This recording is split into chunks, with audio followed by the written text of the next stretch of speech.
Okay, here's the Taranis Q7S.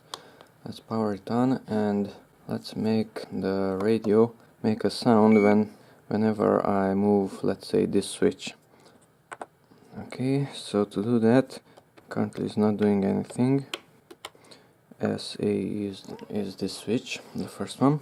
Okay, so let's go to the menu. Now we have to go to the 10th page with this one. 2, 3, 4, 5, 6, 7, 10. Okay, now we are on that one, so let's enter it.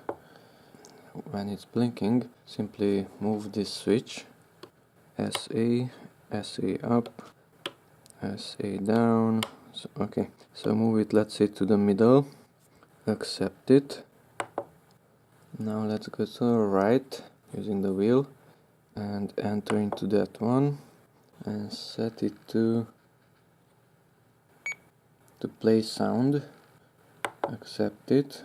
Go to the right, and now it's already working.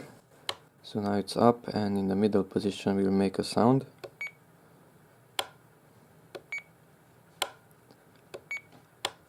Okay, to modify that sound, enter into BP1, and those are longer beeps.